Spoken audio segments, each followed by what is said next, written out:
জি জি ধন্যবাদ। আমরা এখন জেনে নিচ্ছি ব্যাপারটি শরিয়া সম্মত কিনা। প্রথম কথা হচ্ছে ভিসা হচ্ছে একটা অনুমতিপত্র, একটা দেশে ওয়ার্ক পারমিট যেটাকে আমরা বলি, কাজের ভিসা বা কাজের অনুমতিপত্র। এটি কোনো ব্যাপার নয়। যেটা শুনেছেন সত্যি শুনেছেন, ভিসা বিক্রি লব্ধ টাকা পুরোটাই হারাম। এ ব্যাপারে শেখ বিন বাজ রাহমাহুল্লাহ এবং লজনা দায়েমার ফতোয়া আছে, সৌদি আরবের বিশিষ্ট ওলামাদের ফতোয়া আছে। এখানে নেওয়া যেতে পারে সেটা সার্ভিস চার্জ।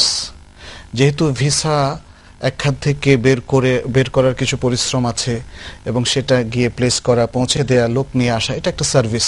প্রয়োজন মাফিক যে পয়সাটা যায় সঙ্গত সার্ভিস দিয়ে সেটা তার যে ভিসা বিক্রির প্রচলনটা আছে, সেটা সৌদি আরবের ভিসা হোক, ইটালির ভিসা হোক, আমেরিকার ভিসা হোক, আর দুবাইয়ের ভিসা হোক, এই ভিসাগুলো বিক্রি করে যে বিশাল বিশাল টাকা ইনকাম করা হচ্ছে, এগুলো হারাম। জি, স্পষ্ট নুরুল হুদা সাহেব যে বিষয়টি বলেছেন সেটা হচ্ছে ঠিক ভিসা বিক্রি নয়, বরং ভিসা প্রসেসিং এর ব্যাপারে তিনি বলেছেন যে উনি কিন্তু প্রথমে বলেছেন যে ভিসা বিক্রি 4000 রিয়াল দিয়ে, ডলার বা দিরহাম দিয়ে তিনি কিনেছেন।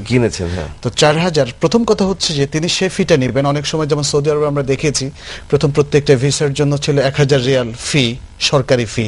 দ্যাটস উনি সেটা নিতে পারবেন। আর পরবর্তীতে হয়েছে সেটা 2000 রিয়াল ফি, সেটাও ঠিক আছে। কিন্তু এর অতিরিক্ত তিনি কি নেবেন? তিনি নেবেন শুধু সার্ভিস চার্জ। কিন্তু আমরা যেমন দেখি যে 6 লাখ, 7 লাখ, 8 লাখ বিক্রি হচ্ছে। তো এই যে মাঝখানে হঠাৎ করে এতগুলো টাকা কিসের বিনিময়? পারমিশন বিক্রি হয় না, পারমিশন দানার পারমিশন। এটা ব্যবসায়িক ইসলাম দৃষ্টিতে পারমিশন কোনো পণ্য না। এটা উচিত ছিল তাদের এই লোকদেরকে তারা যাবে। আর মানে তিনি যে প্রসেসিংটা করেছেন তার জন্য সার্ভিস চার্জ দেবেন। জি।